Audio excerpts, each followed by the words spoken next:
France, plus précisément à Paris, avec quelqu'un que vous aimez bien. Et je ne cesserai de le dire, c'est le porte-drapeau de la musique congolaise actuelle. C'est lui qui nous vend superbement bien. Il s'agit bien sûr de Fally Ipupa, Dicap La Merveille, avec qui nous allons parler bien sûr de ses singles qui s'intitulent Allo Téléphone. Nous allons parler aussi de You Arena, de son vieux père qui s'appelle Koffi Olomide. Et bien, pourquoi pas de ses projets d'avenir. J'aime bien cette tautologie, donc ces projets d'avenir. Et nous allons aussi parler de cette vilaine pandémie qui nous avait cloué au sol 3 mois durant. Il s'agit bien sûr de la Covid. Et nous allons parler bien sûr des Sans Bercy et qui a bouleversé les données. Voilà un peu, je dirais en gros, ce qui va importer dans cette émission d'entrée de jeu. Bonjour Fally Ipupa. Bonjour Nati Lokole Chulungu. Voilà, c'est avec un vrai régal. Après tout ce qui m'était arrivé, eh bien, Dieu a prouvé le contraire à toutes ces personnes, surtout ces détracteurs qui voulaient le contraire de ce qu'il y a. C'est-à-dire que je suis hyper vivant, comme disait un monsieur. Et merci au grand Dieu, merci, big merci à l'Éternel. Et d'entrée de jeu, bonne santé, parce qu'après la pandémie, où il bougeait, surtout, on s'est dit, mais comment tu l'as vécu?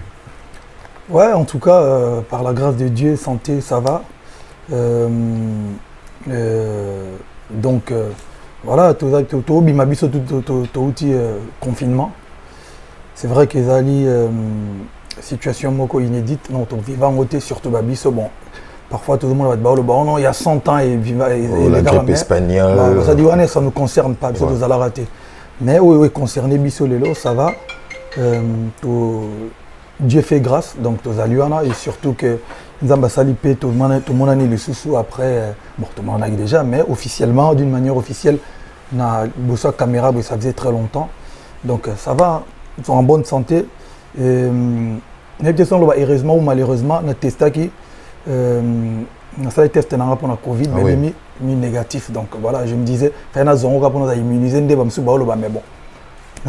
Ça va quoi. Voilà, donc on ne peut que glorifier l'Éternel. Quelle est la lecture?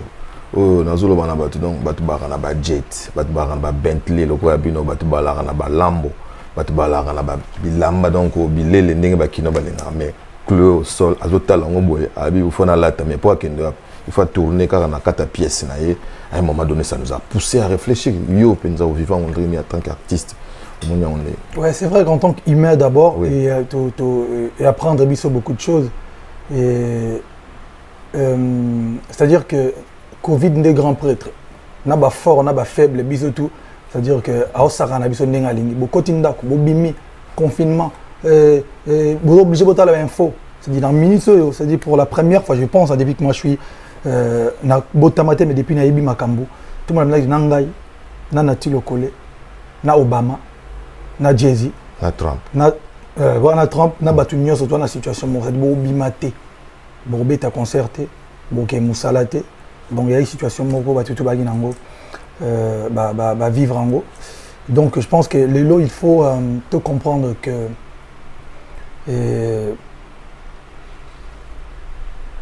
tant que tu as un temps, et puis si temps, il y a qu'à réfléchir, qu'on a vraiment important, c'est-à-dire que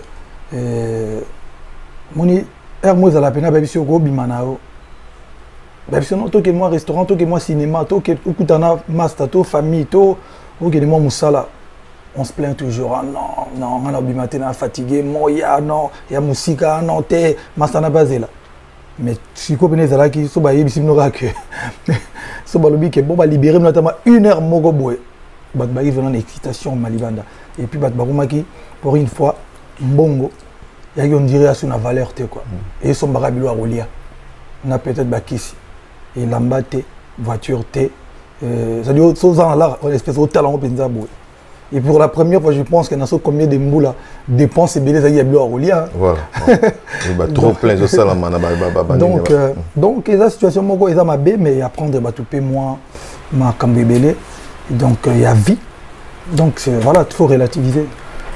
Tout bête solo, il y a Bercy, la toute première grande salle française au Robeta, si je ne me leurre pas, c'est bien sûr Bercy. Mais sous l'étiquette, sous les labels, il y a Quartier Latin International, et Koffi Olomide sous les projecteurs. 20 ans après, oui, au relevé défi. Quel est le sentiment?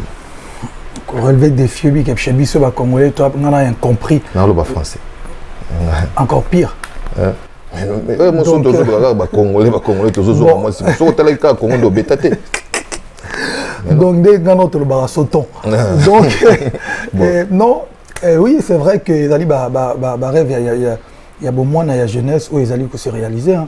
Donc, biso toya tokuta musique oyo ngai mbala liboso na ya poto ya France. À l'époque au balo non 2000 mokili odaye ça so genre ndenge mo boy. Et puis première salle à monene na betagi ya Bercy. Et puis voilà quoi 20 ans après na ye sousou na même salle wana bon malgré que connaître moi en modification. C'est pour moi je pense qu'ils allaient une sorte il y a c'est-à-dire consécration peut-être pas, mais suite logique, il y a carrière d'un battant. C'est-à-dire qu'un jour, surtout que moi je pense que je suis parmi les artistes balandi maintenant, ligne, grand frère, papa, prêtre, c'est-à-dire banda, bon, peut-être dans la banda, la Doc Eiffel, Olympia Zénith, Bercy. Donc, on va fier dans mon âme. Quand on a 20 ans, tant qu'on fait même, on a les salles, la confiance au qui tape dans l'orange. Si on a eu un peu de l'école, il y a des choses. Est-ce que honnêtement parlant, on a eu non, et là on a reçu la honte un jour.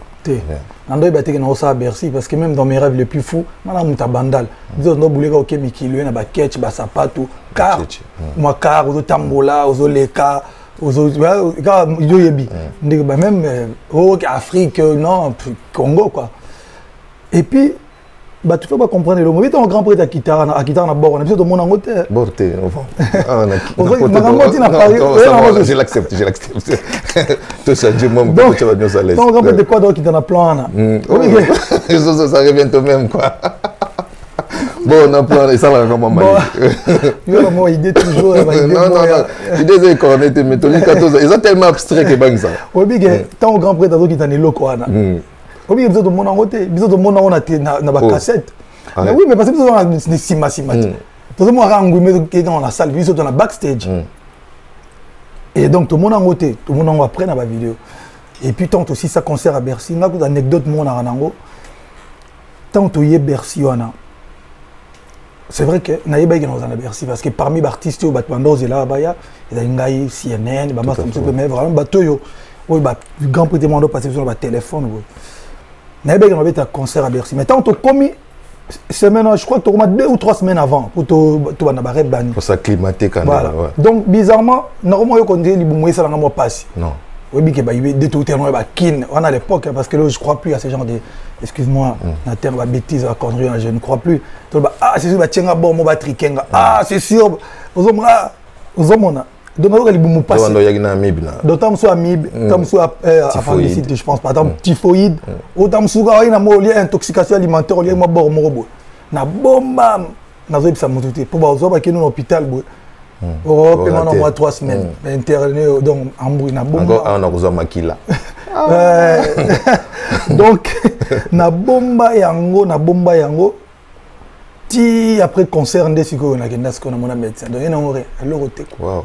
Donc tu tenais à cette salle, à ces concerts. Pour te dire que détermination est là qui tant que tu biso to kotana je crois ba na ba moi. Tout le monde a tantôt ça balance, tout le monde avait un grand boulot tout le bas. Tous les longs le niveau de niata. Mine de rien, 20 ans de succès. Ah ouais, c'est vrai. Les autres tu vas pas céder. Oui, quand on a ça là droit chemin, on doit être 1 an. Quand on a poussé les moukés dans le arsenal de belles mélodies, on a un milieu quoi. C'est un an. Coup de chance. Coup de chance.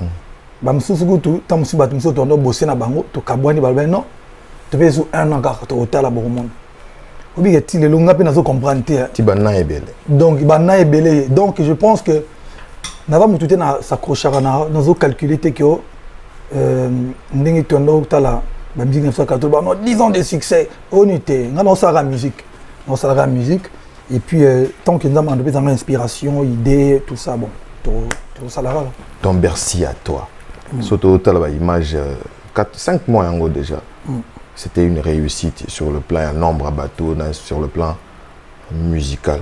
Mais ça a chauffé dehors. Je crois que vous êtes au courant en gros. Mais on ne comprend pas ces Fally. Moi je ne comprends pas ces Fally. Pas de triomphalisme. Il est resté humble. Ok, c'était un challenge gagné, réussi. Mais au-delà parce que c'était aussi un défi, qu'on se le dise. Mais tu ne veux pas parler ou? Non, mais en fait, Kobang a déjà la charangote parce que oui, mon tunnel comprendre que tout le monde a la détermination et je ne suis pas quelqu'un, je ne suis pas un perreux quoi. Si on a eu perreux, mais on a l'achat, mon bébé. Donc on a besoin na biso ba race wana te bato banga ezaka que bon je me suis dit betaki Bercy wana nga d'abord Bercy ezalaki c'est vrai challenge ezalaki bato baya ebele pendant la kisa bato force ya artiste ya musique ya musala wa artiste ya sala ba répondaki présent. Malheureusement ba musu bazaki libanda ba ko kota te na jour vraiment wana eza parmi ba mauvais souvenirs nanga. Même pas il y a Bercy, mais il y a carrière quoi. Je me dis toujours, donc to betami pas banabasi bakati biso na babilamba donc babotolinga ko bot na lata ki babua ki en chance na ki ne loro musu na site donc to betami vraiment. Ba bolongoli basuki ba menacer bango ba sel bon embrimé belé. Et on a toujours pardon. Et pas ma maman, bandeko tout, net en passant, toi tu es mon frère, mon ami, mais au Yebi, qui est dans le barango, comme il a que c'était inadmissible parce que voilà, au gros d'AEP, au Kagio, et dans ma moto, tu dit mangote, naloba toujours,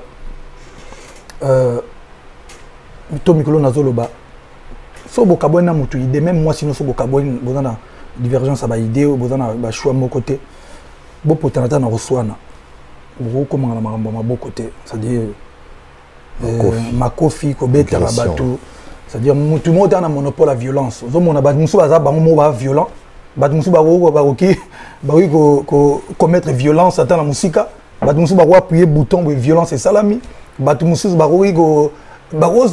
déclencher la guerre, il me déclencher. C'est-à-dire que nous avons un monopole à violence à la tête. Il faut Congolais, c'est-à-dire que Mamoussou. Non, toujours, il faut se référer à un film. Les gens qui ont un film en Amérique du Sud, comme il y aura des répercussions sur la tête. Vous avez prenez violence. Non, que non. À un moment donné, il faut qu'il n'y a pas plus cyborg ou je n'ai pas ça bon mot alors dit mana marbora aluma ou dans benga Terminator non biso tout dans ce qu'on a pas poso tout dans la banzoto tout le monde peut triquer tout le monde mon tuteur au sala mon mabé masqué ou pas masqué donc faut éviter tout le monde à niveau bon mais pourquoi notre triomphalisme était na yana le basima bon moni na bête tout ça parce qu'en fait n'est pas bêta. Ah bon? Ah ouais, j'étais sûr qu'il y a bêta. So botali interview na ndol ba na bêta parce qu'il y a pas de raison qu'il y a bêta. Je suis un artiste et musicien. Plus de 10 ans, tu as raté. Tu as raison à Bango. Limite, tu sais plié à raison à Bango. Tu dis que tu es faible. Tu gagnes casse. Tu es yuma. Tu sais pardon. Mais on a subi les temps tu as un concert à la Cigale. Tu contactes Batou. Tu solo là. Tu vas non, prochainement, il faut corriger. Il faut ça la boy. Il faut ça la boy. Donc Yangwana, à ta jour, on a tumbaki Bercy Yango Moko. Préfère annuler concert. Ah bon? Ben oui, parce que préfère annuler concert, il va sauter. Vous comprenez? Donc, on a pays Moko égalité, fraternité, la liberté, égalité, fraternité. Donc, je ne suis pas Mouto Yonga, tout le monde n'a pas été dans Apollo, n'a pas été dans Belé, Belé, n'a pas été Belé, Oyo, n'a pas été dans Loba. Dans Loba, on a sorti Hermo, n'a pas été mise à jour. Mais la période à Bercy, on a besoin de mise à jour parce qu'en fait, Yaki, on a compris que Batubaki, Bouto Matato qui t'a concert le fait bétam. Batubaki a déjà amour na bango et puis il y a internet. On a eu un podium et bon émotion après tu et au passé toute la journée au liété aux autres que non ngana obi que ngakuna ba kuteke yokota concerté vous comprenez le lendemain tant okuta na aux ebsanga que oh na kota concerté zo lekelanga wana zo betaka mabanga en désordre ba yo ba Frank Stemai ba mutum sa kota ite ba de Cosmukoko donc nazo pas douter trop plein ya mamarambona surtout après j'ai pris un temps pour nako voilà, on a fait évacuer après, bon, un jour, mais le plus important, c'est que le concert est bétama, Batouba CP là, Batouba comprendre qu'après concert, et là, il change dans le to bomi motute, to yibi, bilo ka kongote, to marambo wa koselenga ono fali, que azalara pro pouvoir tout ça. On a ce que va dans la bitumba nanga. Ça dit le bio, fali ayi barabako oh, fallait que tu aies bêtise. Moi, je ne peux que dire merci Nabatouana. Voilà, ils ne sont pas dupes et puis ils vont comprendre. Ouais. Parlons de l'actualité aujourd'hui en ce qui te concerne, c'est à l'eau téléphone. On dit, oh, Lingi, vous allez tout le temps en actualité. Parce qu'à un moment donné, je me suis dit, album Toleka Contrôle, il y a des chansons qui devraient être clippées, aux autres clippées, maman quoi à l'eau téléphone.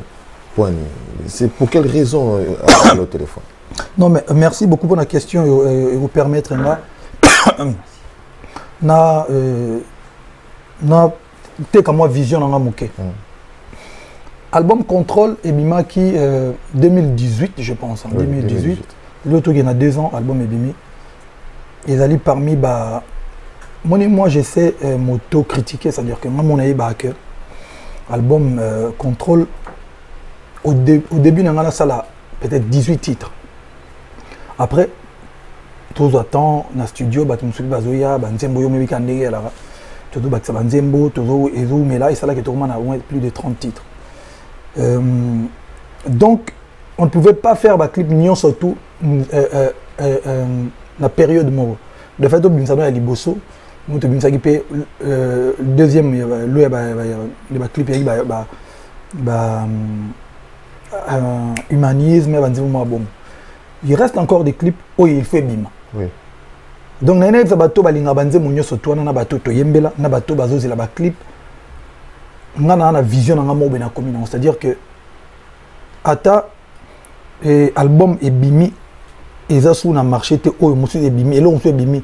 Non, bimi, ça sous le clip quand même, il y a ah ouais. Parce que est obligé. Donc, synopsis, mais donc nous avons réfléchi sur ce bien. Donc, il y a des clips, monsieur Oya, mère, Sandrine Moshigo. Yambongwana. Yambongwana peut faire parce que demande à trop. Yambongwana dans ça, clip, mais sauf que, on dit le lot, on a le mot. Ça une note vocale il y a sointé, il y a bien été. Une note, attends la lingala, tu vas français. Bonjour Ndekonati. Vraiment na yamba qui message oya yo et comme la kingai. Mais na moni que ngana yo pour tout le monde na poko alelo ko simbate, tout le monde na lobby. Pas passer un message na sala ngote, mais au critiquer nzemba mutu. Mutu mususu na kanga ta photo bien été. Donc so akangi photo na e au monde ado ben perfection na simaguna, mais au critiquer clip. Donc elle a qui c'est que tout le temps, il y a que ça là, et clip pour ils allaient bien, mais il faut qu'il y ait un contrat na Warner. C'est-à-dire que tant que tu as clip et Bima, album Tokos, parce qu'il y a une double carrière, c'est-à-dire que j'ai une carrière où il y a Bisso, il y a carrière bicéphale. Donc là, ça dit n'a World, n'a toi.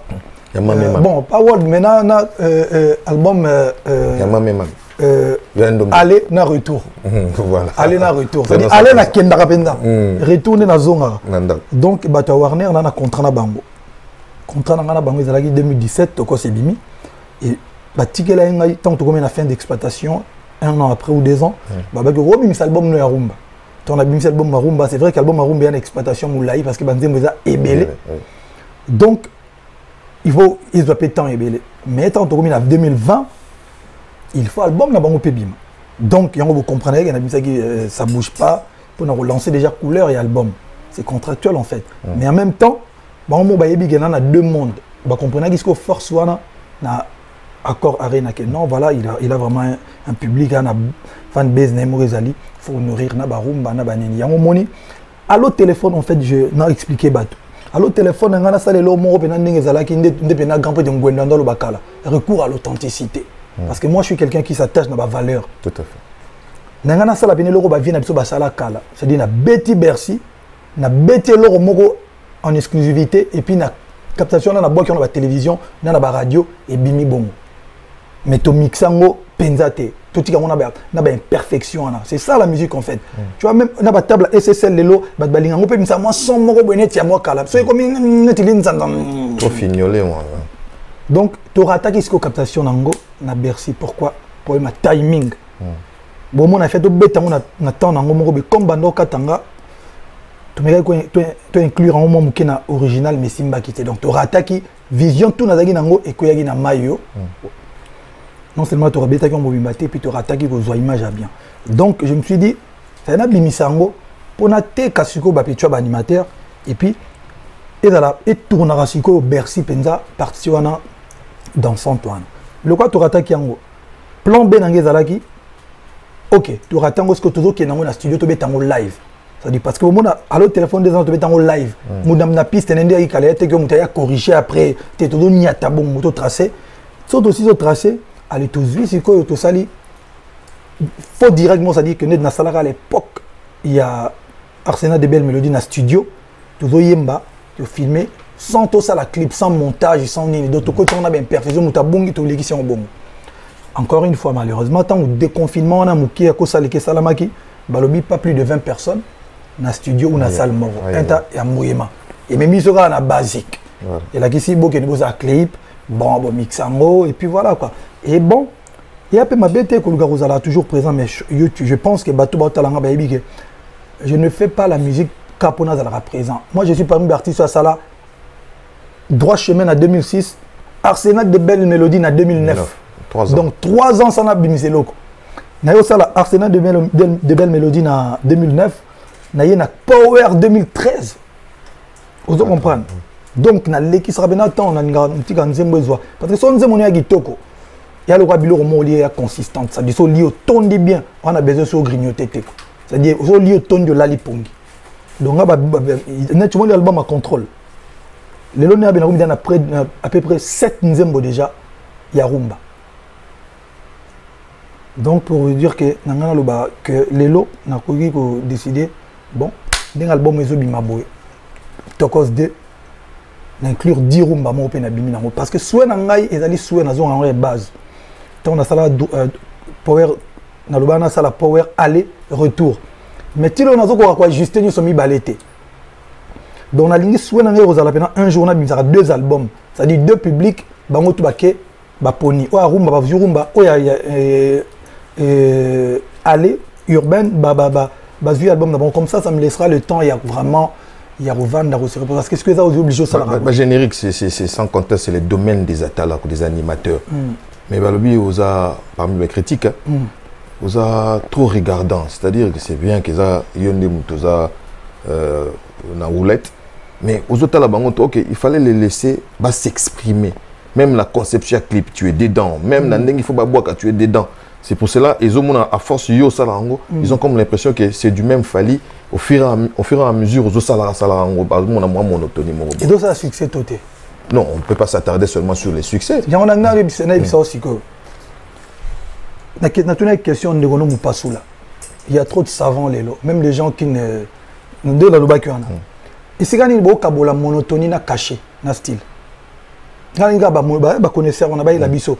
Monotonie ba na partir awa. Style à monter ban et sous à partir à so na tuni bona bibo na chimo shikomo na ngwa mutawele ebsanga monotonie ba esuki awa style à monter suki a mutu mo ta ya ko loba en fait ngai je suis un artiste complet c'est-à-dire que pop eza yanga on est sozo lia caché belé il faut justifier comment on lia caché ne belé moi je ne suis pas quelqu'un ba sala ke musala yega boaki mabanga toi yembi non na le baki ngo prochain album na ofungula ba caméra parce que tout ça déjà tout ça documentaire moi Gaïa comment j'enregistre dans le studio yo yebi parce que mon abandé l'enregistre il y a des nzembo le roi eloko yo na banda na tundin dundun dundin dundun dundin nga fais nga. Na betite mais na petit pianiste mbunda pit kimbi. Et bandi le thème na mais t'es trop gourmand. Non, je suis pas trop gourmand, je suis plutôt peut-être plus talentueux que les autres. Non, on a dit peut-être. Mais comment voulez-vous? Tu te dis, tu t'appelles Oyo Modo Banaza, artiste et musicien, album Nanga. Basalé 80% Moussala, yo tcheka 20. Mais pourquoi ils sont là? Non, il ne faut pas apporter 20%. Wana. So basala album na bango ni atela salinze moni na chata idete. Ide nangela ka tomba tinenga clip na bi oh tout ça la boy. Non moni mabangeli kebele. Ça dit tu apportes à un moment donné oui, attends, Michael Jackson.